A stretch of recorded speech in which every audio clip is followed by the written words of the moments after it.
नमस्कार बंधुरा आधार कार्ड निये केंद्र सरकारेर तरफ थेके एबं UIDAI एर तरफ थेके चारटी बड़सड़ो आपडेट सामने एसेছে। हाँ बंधुरा आधार कार्ड यदि आपनादेर काछे थाके ताहले आधार कार्डेर बेश कयेकटी परिसेवा किन्तु आगामी किछुदिनेर मध्ये बंध हये जेते चलेছে। सेक्षेत्रे सेई समस्त परिसेवागुलोके यदि आपनारा एक्टिव राखते चान एबं आपनादेर यदि अ্যাকাউন্ট আপনি एक्टिव राखते चान ताहले सेक्षेत्रे बेश किछु काज रयेছে जेटा किन्तु आपनादेरके आगामी किछुदिनेर मध्ये अवश्यई मने करे निते हबे। सेक्षेत्रे केंद्र सरकारेर तरफ थेके एबं UIDAI एर तरफ थेके 5टी काज बला हयेছে जेगुलोके आपनाके किन्तु मने करे करतेई हबे एबं बेश किछु इम्पोर्टेंट आपडेटও रयेছে। तो এই নিয়ে জানাবো ভিডিওতে। তো চলুন ভিডিওটি শুরু করা যাক। তো বন্ধুরা আধার কার্ড নিয়ে প্রথম যে আপডেটটি জারি হচ্ছে সেই আপডেটটি হচ্ছে মহিলাদের নিয়ে। হ্যাঁ বন্ধুরা এবার থেকে মহিলাদের আধার কার্ডের মাধ্যমে সেই মহিলার কোনো পুরুষের সঙ্গে কি সম্পর্ক রয়েছে সেই সম্পর্কের আইডেন্টিফিকেশন এখন থেকে আর আধার কার্ডের মাধ্যমে করা সম্ভব হবে না। অর্থাৎ ব্যাপারটি কি ভালো করে বুঝবেন। এতদিন পর্যন্ত কি ছিল যে মহিলাদের যে আধার কার্ড হতো তো সেক্ষেত্রে ইদার লেখা থাকতো ডটার অফ যদি তিনি বিবাহিত না হয়ে থাকেন, অথবা লেখা থাকতো হচ্ছে ওয়াইফ অফ যদি তিনি বিবাহিত হয়ে থাকেন। সেক্ষেত্রে ডটার অফের জায়গায় তার পিতার নাম লেখা থাকতো এবং ওয়াইফ অফের জায়গায় তার স্বামীর নাম লেখা থাকতো। কিন্তু এবার থেকে নতুন যে আধার কার্ড বানানো হবে সেক্ষেত্রে কিন্তু আর ডটার অফও লেখা থাকবে না কিংবা ওয়াইফ অফও লেখা থাকবে না। তো তার পরিবর্তে কি লেখা থাকবে বন্ধুরা, তার পরিবর্তে এখন থেকে লেখা থাকবে হচ্ছে केयर ऑफ। तो मीडिया रिपोर्ट्स के अनुसार नए आधार कार्ड में केयर ऑफ का प्रयोग किया जा रहा है। इस बदलाव के बाद आधार कार्ड के जरिए पिता या पति के साथ रिश्ते का पहचान का पता नहीं चलेगा। অর্থাৎ এখন থেকে নতুন যে আধার কার্ড হবে কোনো মহিলার সেক্ষেত্রে তিনি বিবাহিত হতে পারেন কিংবা অবিবাহিত হতে পারেন। সেক্ষেত্রে আর ডটার অফও লেখা থাকবে না কিংবা সেক্ষেত্রে আর ওয়াইফ অফও লেখা থাকবে না। তার পরিবর্তে লেখা থাকবে হচ্ছে কেয়ার অফ। অর্থাৎ তিনি কার কেয়ারে রয়েছেন, তিনি যার কেয়ারে রয়েছেন সে তার পিতাও হতে পারে কিংবা তিনি যার কেয়ারে রয়েছেন তিনি তার হাজবেন্ডও হতে পারে। তো প্রথম কিন্তু এই যে পরিবর্তনটি রয়েছে এই পরিবর্তনটি জারি হতে চলেছে নতুন বছর থেকে।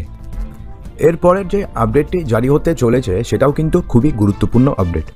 নর্মালি আমরা কি জানি যে আধার কার্ড যখন বানানো হয় তো তখন সেক্ষেত্রে আঙ্গুলের ছাপ নেওয়া হয়, অর্থাৎ ফিঙ্গারপ্রিন্ট নিয়ে সেই আধার কার্ড তখন বানানো হয়। এবং যখন আপনি আধার কার্ডের মাধ্যমে কোথাও টাকা তুলতে যান কিংবা কোনো কিছু করতে যান তখন ফিঙ্গারপ্রিন্টের প্রয়োজন হয়। কিন্তু দেশে তো এমন অনেক লোক রয়েছে যাদের হাত নেই, কারোর রয়েছে জন্মগত হাত নেই, কারোর আবার রয়েছে যে কোনো দুর্ঘটনার কারণে কিংবা যে কোনো কারণে তার হাত কাটা গেছে। তো সেই সমস্ত লোকেদের কি আধার কার্ড হবে না? তো সেই সমস্ত লোকেদের জন্য এবার কিন্তু একটা বড়সড় নিয়ম করতে চলেছে UIDAI। তো সেক্ষেত্রে কি বলা হয়েছে যে সেক্ষেত্রে যাদের হাতের আঙ্গুল নেই কিংবা হাত নেই তাদের আঙ্গুলের ছাপের বদলে অর্থাৎ ফিঙ্গারপ্রিন্টসের বদলে তাদের এখন থেকে আইরিশ স্ক্যান নেওয়া হবে। অর্থাৎ চোখের যে মণি রয়েছে সেই স্ক্যান নেওয়া হবে, সেটা তো নেওয়া হয়েই থাকে কিন্তু এবার থেকে তাদের এটা স্পেশাল নেওয়া হবে। বন্ধুরা আপনাদের মধ্যে যারা জানেন না তাদের জানিয়ে দিই যে আমাদের আঙ্গুলের ছাপ যেমন ইউনিক হয়, অর্থাৎ আপনার যে আঙ্গুলের ছাপ রয়েছে সেটা এই বিশ্বে কারোর আঙ্গুলের ছাপের সঙ্গে মিলবে না, ঠিক তেমনি চোখের যে মণি অর্থাৎ রেটিনা সেটাও কিন্তু প্রত্যেকটি মানুষের জন্য আলাদা আলাদা হয়। অর্থাৎ আপনার যে রেটিনার যেই স্ক্যান করা হবে সেটা কিন্তু অন্য কারোর সাথে মিলবে না। তো সেটা কিন্তু এবার থেকে করা হবে।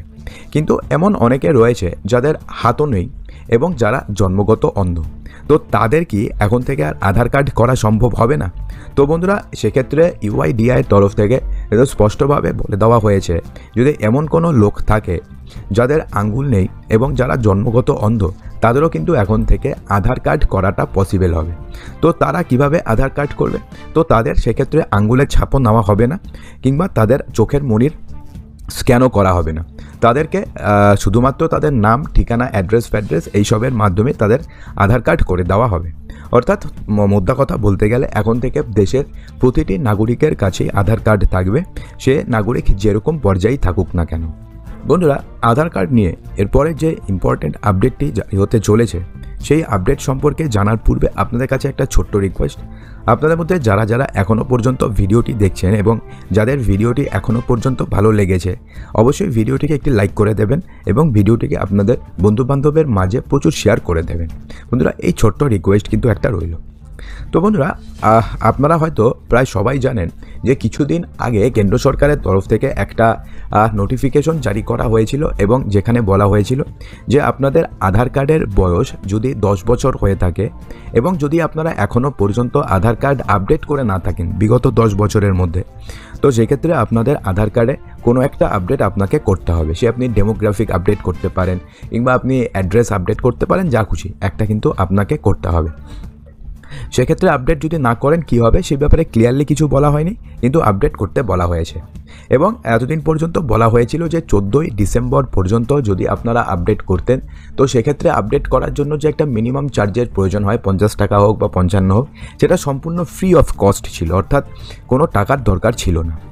কিন্তু 14ই ডিসেম্বর তো অলরেডি পার হয়ে গেছে, তো এক্ষেত্রে কি আমাদের এখন কোনো প্রকারের আপডেট করতে গেলে টাকা দিতে হবে? তো আপনাদের জানিয়ে দিই যে আপনাদের দিতে হবে না। তার কারণ সরকারের তরফ থেকে একটা বড়সড় সিদ্ধান্ত নেওয়া হয়েছে এবং সেই যে ডেটটি রয়েছে আধার কার্ড ফ্রিতে আপডেট করার, সেই ডেটটিকে 14ই ডিসেম্বর থেকে বাড়িয়ে 14ই মার্চ পর্যন্ত করে দেওয়া হয়েছে। অর্থাৎ আপনি যদি 14ই মার্চ পর্যন্ত আধার কার্ডে অনলাইনে, মনে রাখবেন অনলাইনে যদি আপনারা কোনো প্রকারের আপডেট করেন, তো সেক্ষেত্রে আপনাদের কোনো চার্জেস দিতে হবে না।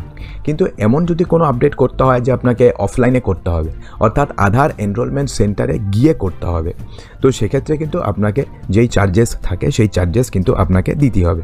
সেটা 50 টাকা হতে পারে কিংবা 100 টাকা হতে পারে, সেইগুলো কিন্তু আপনাকে অবশ্যই তখন চার্জেস আপনাকে দিতেই হবে।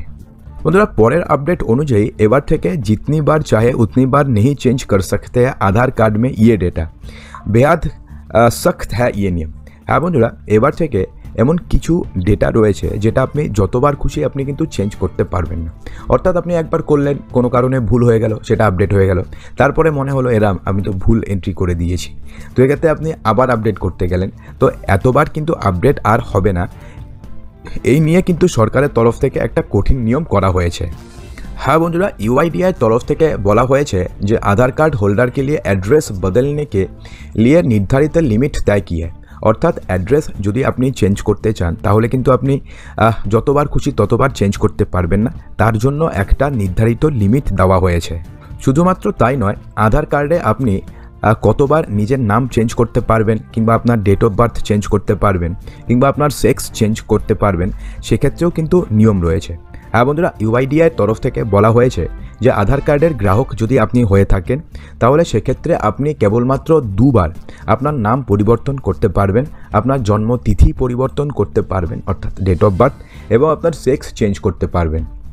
বন্ধুরা আপনাদের জানিয়ে দিই যে আপনার যে লিঙ্গ অর্থাৎ সেক্স যেটা রয়েছে সেটা আপনি শুধুমাত্র একবার চেঞ্জ করতে পারবেন, এক্ষেত্রে দুবার নয়, প্রথমে ভুল বলেছিলাম, আপনি কেবলমাত্র একবার চেঞ্জ করতে পারবেন। বন্ধুরা আরও একটা ছোট্ট সুখবর রয়েছে। নর্মালি আমাদের কিন্তু একটা ছোট্ট অভিযোগ থাকে যে আধার কার্ডে যে আমাদের ছবি থাকে সেটা আমাদের সব থেকে বাজে ছবি থাকে। অর্থাৎ যেই সময়তে আধার কার্ডের করা হয়েছিল সেই সময়তে আমাদের যেরকমভাবে ছবি নেওয়া হয়েছিল প্রায় ধরতে গেলে 90% লোকেরই ছবি খারাপ এসছে। অর্থাৎ আধার কার্ডে যে ছবিটা রয়েছে আপনার এবং আপনার যে রিয়েল ইমেজ রয়েছে আপনি যেরকম দেখতে, দুটোর মধ্যে কিন্তু বিস্তর পার্থক্য থাকে। তো সেক্ষেত্রে আপনাদেরও যদি এরকম থাকে অবশ্যই কমেন্ট বক্সে জানাবেন যে আপনার আধার কার্ডের ছবি এবং আপনার রিয়েল লাইফে আপনি যেমন দেখতে দুটো কি সেম নাকি আলাদা, কমেন্ট বক্সে কিন্তু জানাবেন। তো সেক্ষেত্রে আপনাদের মধ্যে যারা যারা ছবি চেঞ্জ করতে চান তারাও কিন্তু ছবি চেঞ্জ করতে পারবেন। তার জন্য আপনি যে কোনো আধার এনরোলমেন্ট সেন্টারে গিয়ে সেখানে ফর্ম নিয়ে ফর্ম ভরে আপনি চেঞ্জ করতে পারবেন, অথবা আপনি যদি চান যে আপনি এত ঝামেলাতে যাবেনই না, আপনি ঘরে বসে করতে চান, তো সেক্ষেত্রে আপনি ইউআইডিআইয়ের যে অফিসিয়াল ওয়েবসাইট রয়েছে সেখান থেকেও আপনি করতে পারবেন এবং এই পুরো প্রক্রিয়াতে আপনার 100 টাকা খরচা হবে, কিন্তু তবুও আপনার একটা ভালো ছবি আপনার আধার কার্ডে থাকবে। নাহলে নর্মালি কিন্তু সবারই খুব পচা ছবি থাকে। তো আপনার ছবি কীরকম রয়েছে অবশ্যই কমেন্ট বক্সে জানাতে ভুলবেন না, কিন্তু এই কাজটাই কিন্তু আপনাকে আধার এনরোলমেন্ট সেন্টারে গিয়ে করতে হবে। তো বন্ধুরা আশা করব যে ভিডিওটিতে আপনাদের সমস্ত কিছুই সঠিকভাবে বোঝাতে পেরেছি। যদি ভিডিওটি আপনাদের ভালো লেগে থাকে তো ভিডিওটিকে লাইক করবেন, বন্ধুদের মাঝে প্রচুর শেয়ার করবেন এবং চ্যানেলটিকে সাবস্ক্রাইব অবশ্যই করবেন।